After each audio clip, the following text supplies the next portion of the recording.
急行銀河物語第3話。山陽新幹線博多開業により九州特急を中心に夜行需要が減少しました。関西のブルトルを中心に二段寝台化が進められることとなり、剣も二段寝台化が行われるようになりました。余剰の20系客車を老朽化が中止し、10系寝台と置き換えることとし、その最初のケースとして急行銀河が選ばれることになりました。当時の国鉄では特急と急行用途を厳格に分けており、急行銀河には最後尾の愛称版、当初は空白のままでした。その後、銀河だけが唯一営利マークとなりました。という概要でお話をさせていただきます。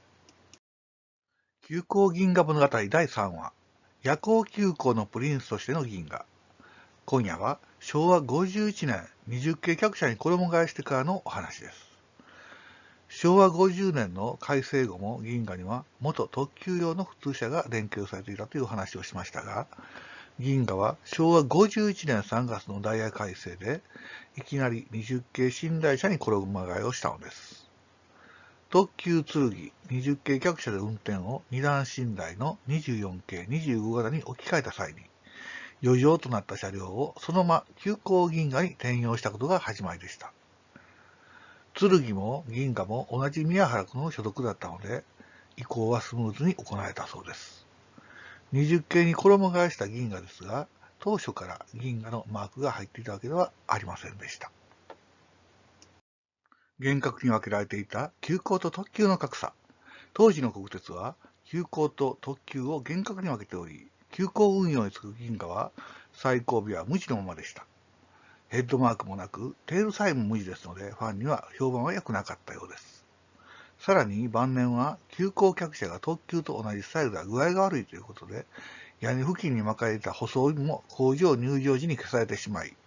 最後尾の客車ではおでこが異常に目立つような不細工な車両がたくさん出現しました。ちなみに、当時の線を消された最後尾の車両は、海坊主とファンの間では言われていました。しかし、利用者にしてみれば、特急車両に急行料金で乗れるわけですから、サービスアップとなったのではないでしょうか。というのは、急行に使われていた寝台車は途中から冷房工事をしたため、天井付近に大きなクーラーが出っ張っており、上段はかなり窮屈な思いをしなければならなかったのに対し、元から冷房装置を配慮して設計された20系では、天井も高くて快適な空間が提供されていたのです。ベッド幅が52センチと狭いことを除けばですけれども、なお、急行運用で機関車の制限がなくなることに。銀河は急行列車ですので、最高速度は 95km であり、これに伴い、牽引する機関車が限定されなくなりました。特急は最高速度110キロのため、機関車は MR 間電磁弁の装置を持った車両、通称 P 型に限定されていたのです。これにより、一般の EF58 型などでも運転ができるようになりました。編成は剣時代と同じ編成が充当され、旧来の編成にあった打席車はハウスアイコードとなり、4月17日付で廃車されています。機関車の制限がなくなったが困ったことに、20系客車では、台車の空気前で使う圧縮空気を元空気溜め MR 間から供給を受けていましたが、急行では機関車を限定しないで運用するため、圧縮空気を安定的に供給させるための仕組みが必要になりました。そこで、特急時代荷物室として使っていたスペースに空気圧縮機を搭載して、機関車側に MR 間がなくとも運用できるようにしたのです。この改動に伴い、形式もカニからカヤに変更されることとなりました。